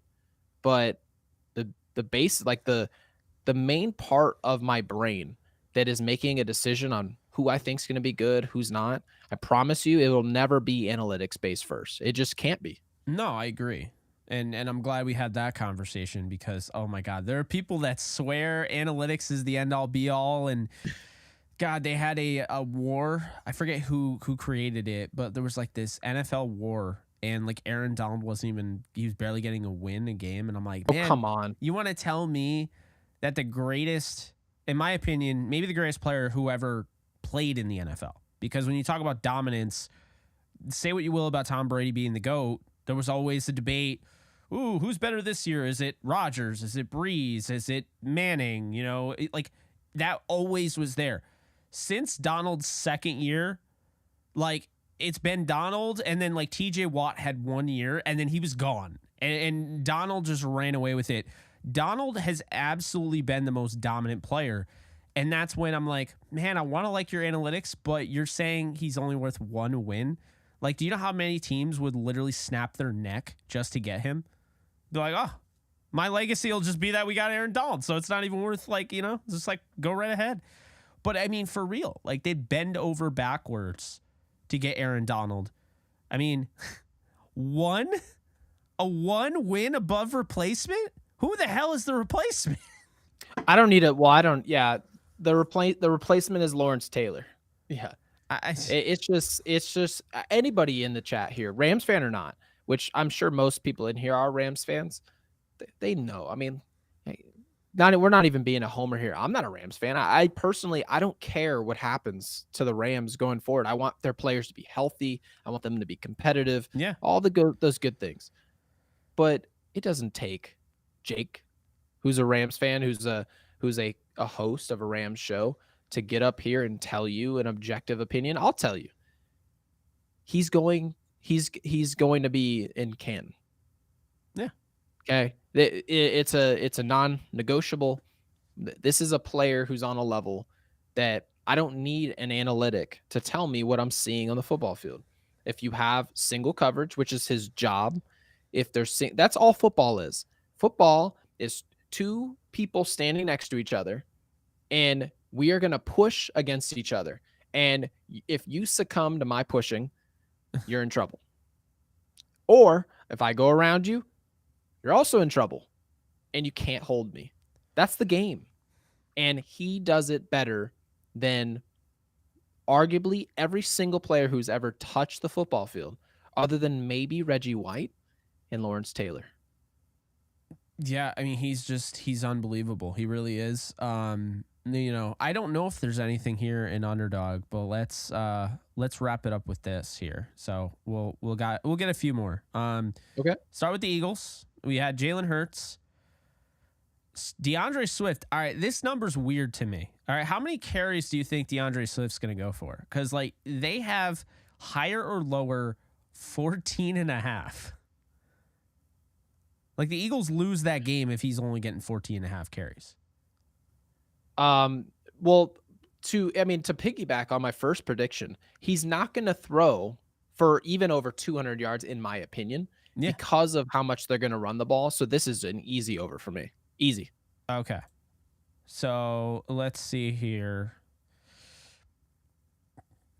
I'm looking. We'll avoid some defensive ones. I think those can be hit or miss. And man, I lost one once. They took away a tackle Taylor Rapp had, and I lost. So we're not doing that. The thumbs up thing is really frustrating. But anyway, we're struggling over here. AJ Brown. So, I mean, I like the receptions at 5.5 to go higher than that. Where are you on the receiving yards at 73.5? I'm gonna say you said this was AJ Brown. Yes. Yeah. Usually, just from watching Eagles football, most often when they watch film and you see AJ Brown go off, saw him have 2 touchdowns the other week, and that's really good. But a lot of times they'll just flip-flop the game plan. Devontae Smith ends up being the target the next week. It seems like that's the way that they do it in Philadelphia. I expect them to run the ball a lot. I'm going under on that. I think Devontae Smith is going to have a much larger role in this week's game plan just based on what happened last week. I know it sounds silly just to say that, but it's what I've seen from Philadelphia Eagles football, so I'm rolling with it. It's not silly because the guy covering Devontae Smith is going to be Darion Kendrick, and while he's played well, he's susceptible to the double move, which I think Devontae Smith can really, make him work in this one. It would be 61.5 to me. I think that's easy money. Okay. So I think I would take that. Moving on to the Rams here. Ooh, they jacked up Matthew Stafford here. It was 1.5 passing touchdowns. Now it's 2.5. I don't know how I feel about that because no way. The way the Rams are, and this is very simple. Kyron Williams has 6 rushing touchdowns. 6 touchdowns, 5 rushing, and then 1 receiving. I've seen him, and I mean it's like as soon as the red zone, except for the Bengals game, as soon as they get to the red zone, they run it with him. Here's my, I guess, challenge to that though. I think Cooper Kupp being back, they're going to be more likely to throw in the red zone. He is just, I mean, he's like a lock. I would say this, 0.5 rush plus receiving touchdowns, taking Cooper Kupp on that one. Oh, so you're going over 2.5 touchdowns for Matthew Stafford? No, I'm not touching that. I'm going to go with Cooper Kupp to score anytime touchdown.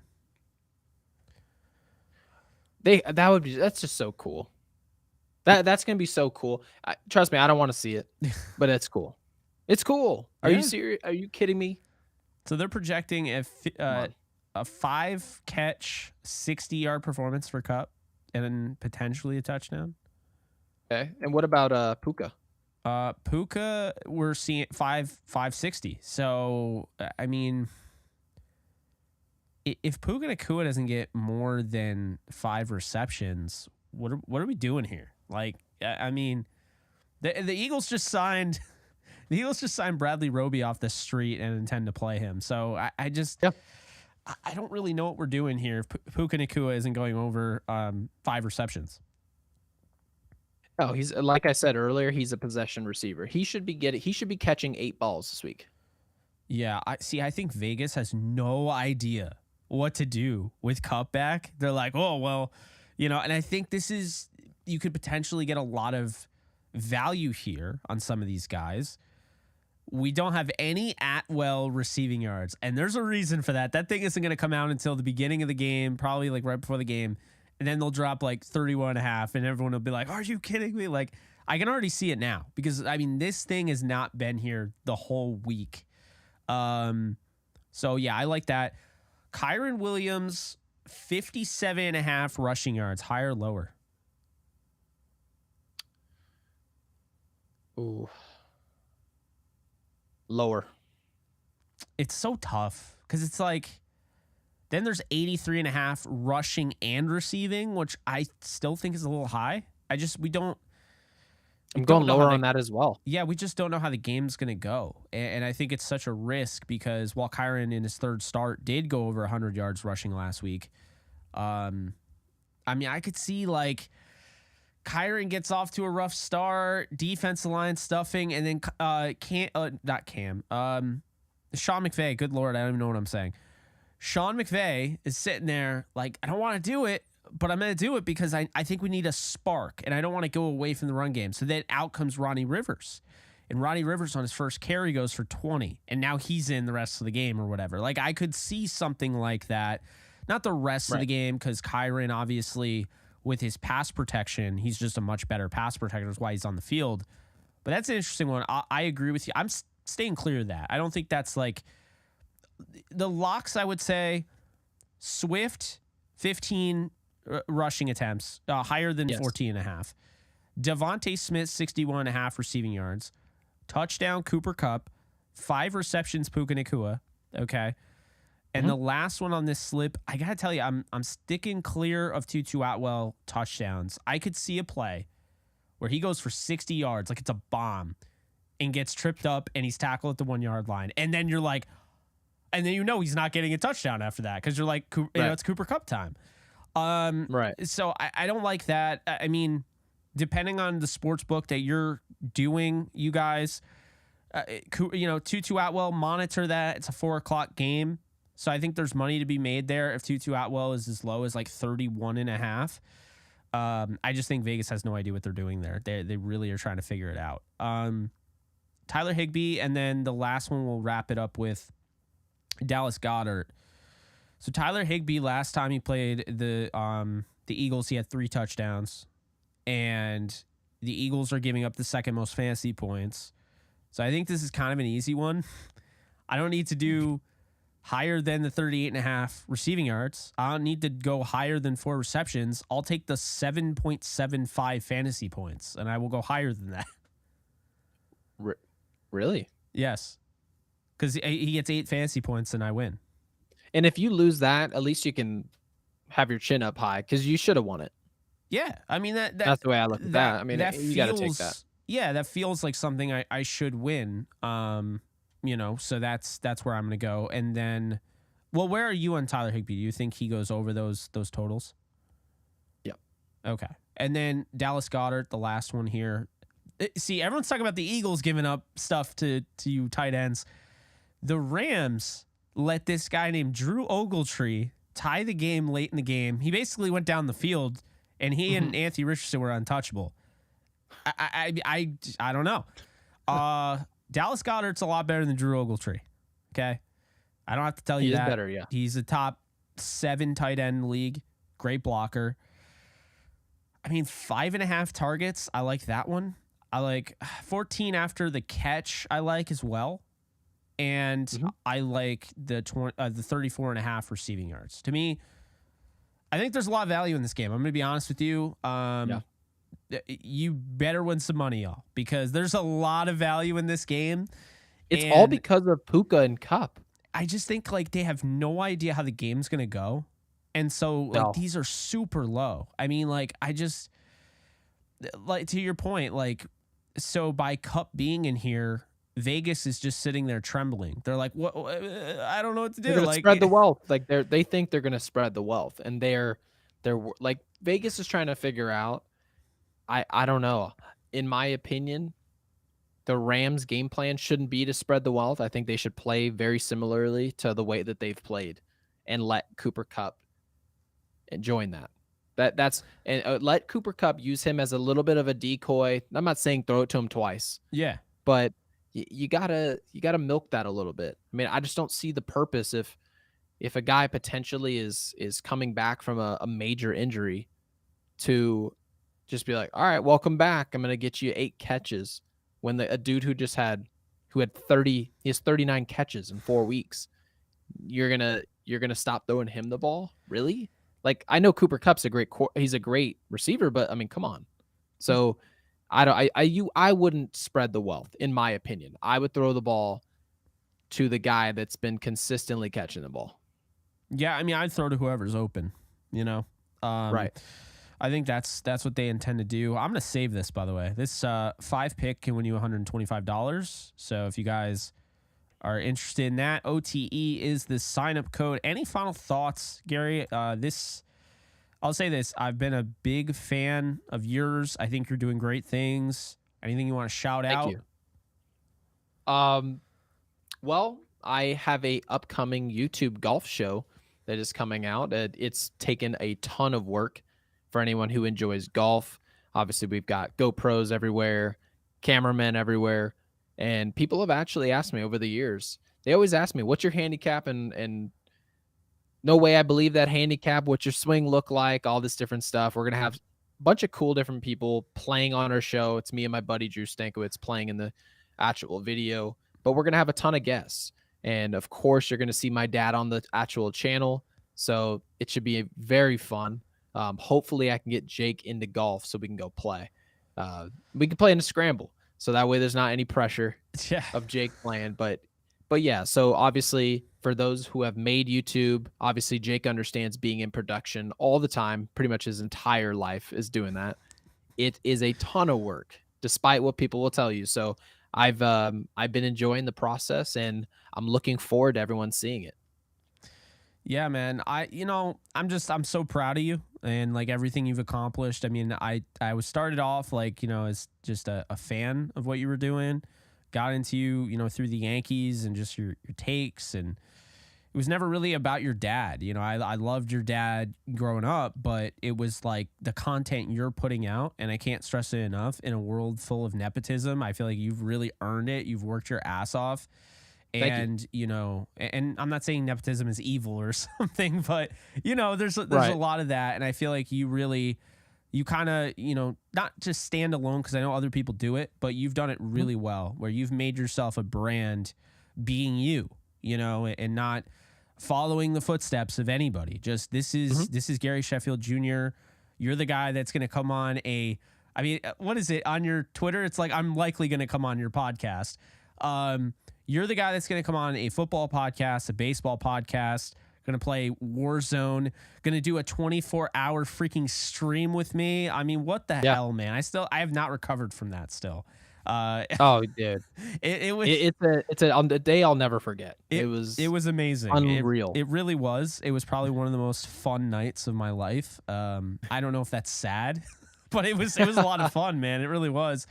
It Um, was. but no, it's just like really proud of what you're doing, and I'm so glad we were able to, get together, talk football. People don't understand. Like if you're not on Kick, one, you're missing out because we do stream on Kick. I mean, we're on Kick right now, but we're also on YouTube. And for the people that are just on YouTube right now, like we'll play like Warzone, but it's like JE Live. It's like this, but we're playing Call of Duty. Like you and I will have these giant conversations and be like, hold on a second, I got this guy shooting at me from like the right side or whatever. And it's like, and then we'll just get back to our conversation. And I think it's so important to have like good content. And I feel when we're doing our stuff, like I feel like this is good content. I was so excited to bring you on because I was like, oh, Rams Eagles, we gotta chop it up, man. We gotta chop it up. Yeah. So yeah, man. And I'm happy your yeah. take is actually paying off because you have been very. I know this team, right? Yes. This team specifically. You know the NFL, but you know your team, and part of you, I'm sure, felt like the Rams got to come through for me. I made this prediction that was a little bit bold, and you did your homework on this team, and you believed in them. Obviously, you probably wish the record was maybe a little bit better. Maybe they stole another game. Maybe, Maybe, yeah, should be 3-1. maybe stole another. Should be in 3-1. But the Rams are in that position right now where it can go one of two ways, and it can be determined from, like you said, not playing teams tough and like the Arizona Cardinals are. No, it's beating those teams. Go beat those teams. It's not about just staying on the field because people thought we were underdogs. So it's good to see that you're being rewarded for that take because it's not easy. I know everyone thinks it's easy to just say your team is going to be good and then whatever and walking off. But when you do have a show, these takes are forever. People pull them up and people say you're wrong. And if you're wrong, people think you shouldn't have a platform. So so I got to give you credit for that take. It was good. No, it was a good take. I appreciate it, man. I mean, you got plenty of great takes. I love the LeBron James, Michael Jordan debate that we had. We definitely had that on here. So that was great. We've had that also playing games. And guys, just so you guys know, because a lot of people in here are on the Discord. By the way, Gary, I don't know if you've kept up with our Discord. Yes, I said our Discord. I think you forgot. No, I've definitely I get all the notifications. Okay, especially the notifications you being live. Wow, we're killing it. I didn't man. know that. Yeah, I didn't know there was that many members. I've been keeping up with it, but not that part. Yeah, so we'll have to get together, plan out a Botrix link or something, or just like post. When you drop a video, just post it right in there and just tag everybody and just give them a chance to watch it. Yeah, that'd be perfect. Yeah, absolutely. And man, I don't know the next time we're gonna play COD together. And I don't know. I know Spider-Man comes out in 12 freaking days, man. I can't, but I'm dressing as Spider-Man when that comes out, by the way. Are you really? You're sticking with it? Okay. Yeah, I'm dressing as Spider-Man for that stream. Because we'll just stream Spider-Man. It's a single player game. We'll just stream it together. Yeah, no, that'll be fun. And yeah, man, we'll have to hop on Warzone soon. But guys, we're really busy. We're trying to put out the best content for you and for anybody really. And it's NFL season, so I'm not streaming as much on Kick, not 28 out of 28 days, but we've been on a rampage, Gary.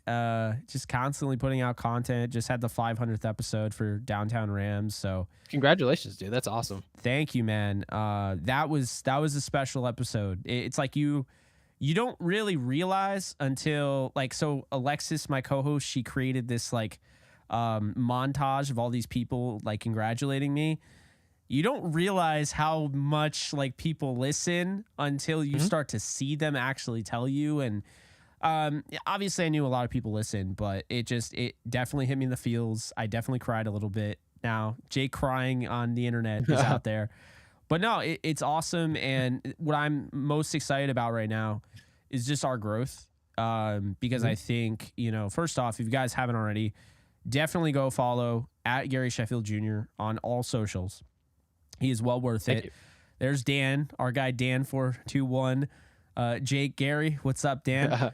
So definitely go and follow him on socials. He's also in our Discord, so if you want to ping him and say hi, you could do that. Sorry, Gary, that's going to be a lot of pinging. No, it's fine. But then the other thing here is that I want to direct. So obviously you mentioned the golf channel. I want to direct people to his kick channel as well, because we've both tried to grow it. And, I think it's been a lot of fun and we've done a lot, but I think there's so much more room for growth there on that kick platform. So if you guys haven't already, and you do follow me as it is, at JK Bogan, but you can follow Gary. I'll put it right in the kick chat right now. Shout him out. Did I even tell people what the show is called? I haven't. You have not. The YouTube show is going to be called Sons of the Show. And the reason it's called Sons of the Show is obviously my dad played in the show. Yeah. But my co-host on the show, his name is Drew Stankiewicz, which for some baseball, I guess some super fans that would know this, his dad is Andy Stankiewicz, who is the head coach of USC baseball. So, yeah. How about it's a small world. Yeah, he lives here in Gilbert. So he's a really good friend of mine, really good golfer.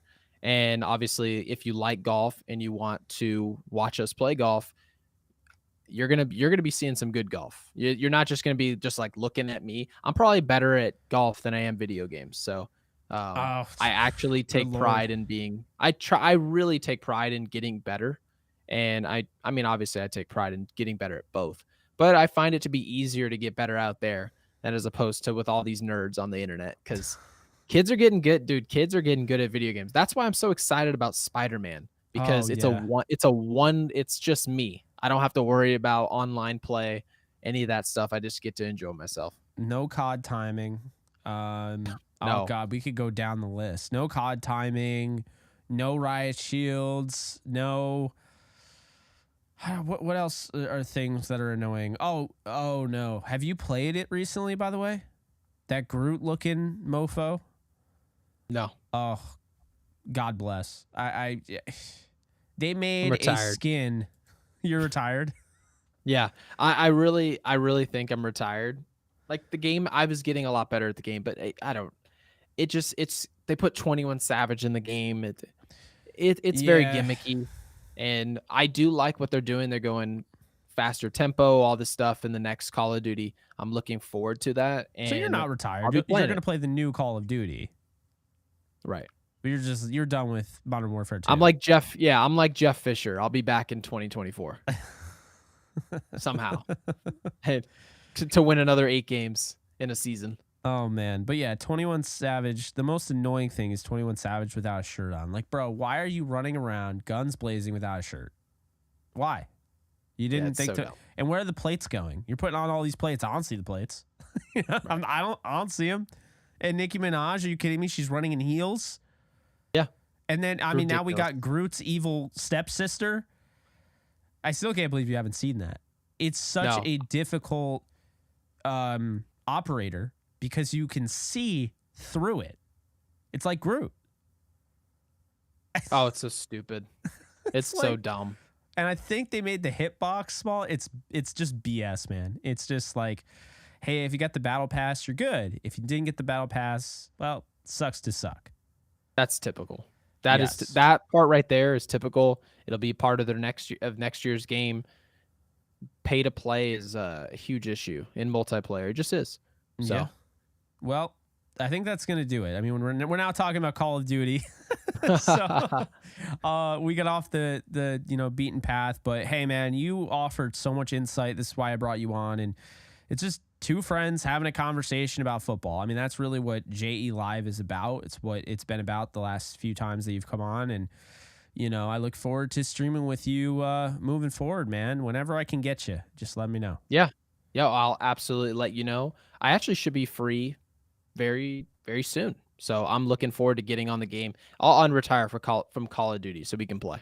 Okay, so you're unretired. I'm unretired. I'm back. Okay. I don't know if I'm playing tonight since 2:16, but I got to get some sleep, Yeah. But yes, I will definitely take your word for that. And that's going to do it, guys. Definitely go Follow Gary. Can I link your YouTube real quick? Yeah, it's Sons of the Show. So actually the best way to actually link it is at Sons of the Show. Because what I noticed is that if you just type the search bar and say Sons of the Show, it just kind of algorithms its way to where they think you're trying to go.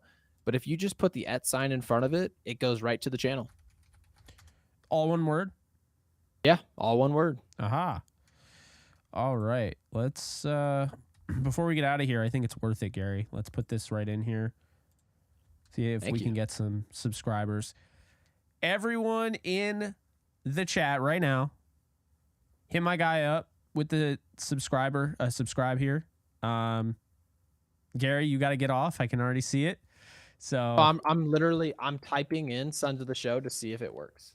Oh, it does work, by the way. It looked like you were like watching this tarantula slowly but surely approach you. Like, no, I'm not at your house. We don't have spiders like that. I've never seen somebody have more spiders. Right? No, not in Tempe. No scorpions. Not that I know of. Man, damn. I'm jealous. I mean, you don't even have scorpions. So like do you have any insects? No, we don't have any bugs. Not in Tempe. So if you're going to move to Arizona, Tempe is exactly where you should move. Jake, you would love your life. I mean, I love my life as it is. I want to have 2 houses, obviously. I don't want to leave New York. That's the goal. I think I'm really deciding between Florida with a bunch of family and Tempe, Arizona with Gary. I didn't know you had family in Florida. That's cool. Okay. Yeah. I got a lot of family right around the. I mean, I have family in Jacksonville, kind of that area, and then I have family. Man, I don't even know, Kissimmee around that. I think kind of by Bay Lake. Okay. Yeah, I don't know. They probably because my family's in Tampa, so yes, I did know that. You already have 5 subscribers. Look at that. Damn, you guys are showing out. Definitely go and give my guy some love.